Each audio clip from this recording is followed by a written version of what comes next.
Hi అండి, welcome to my channel. నేను మీ లక్ష్మీ వెంకీలాక్స్. ఈరోజు వీడియో వచ్చేసి దొండకాయ పచ్చి ఒక్కల చట్నీ అండి. ఈ దొండకాయ పచ్చి ఒక్కల చట్నీ ఎలా చేయాలో చూద్దాము. ముందుగా దొండకాయలు శుభ్రంగా వాష్ చేసుకోవాలండి.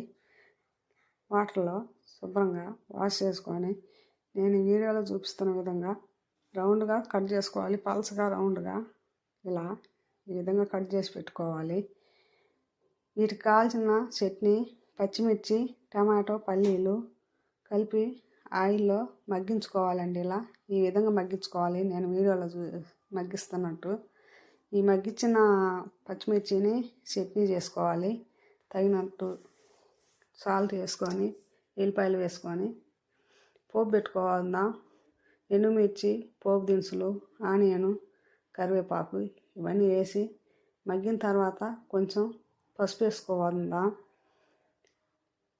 ఈ పోపు మగ్గిన తర్వాత మనం ముందుగా పేస్ట్ చేసి పెట్టుకున్న పచ్చిమిర్చి చట్నీని మగ్గించుకోవాలండి.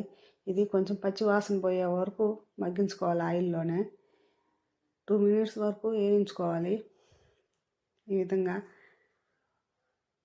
ఇలా ఆయిల్లో మగ్గేంత వరకు తిప్పుకుంటూనే ఉండాలి, అడుగంటకుండా. స్టవ్ స్లిమ్లో పెట్టుకొని ఉడికించుకోవాలి ఈ పేస్ట్ని. కొంచెం అల్లం వెల్లుల్లి పేస్ట్ వేసుకుందామండి. ఫ్లేవర్కి టేస్ట్ ఫ్లేవర్ ఉంటుంది. ఇలా మగ్గిపోయిందండి. మనం ముందుగా కట్ చేసి పెట్టుకున్న ఈ దొండకాయ ముక్కలను కూడా ఇందులో వేసుకొని కలుపుకోవాలండి. ఈ విధంగా వేసుకోవాలి. మనం దోసకాయ పచ్చి ఒక్కలు చేస్తాం కదండి, అదే రీజ్లో ఇది కూడా చేసుకోవాలి. అంతే, పెద్ద తేడా ఏం లేదు. కాకపోతే కాయ మార్పు, అదేం దోసకాయ ఇదేం దొండకాయ. కొంచెం ఒక 1 minute మగ్గించుకోవాలండి. ముక్క కొంచెం మెత్తబడేంత వరకు స్లిమ్లో పెట్టుకొని మగ్గించుకోవాలి. స్టవ్ని అడుగంటుకోకుండా కలబెట్టుకుంటూనే ఉండాలి.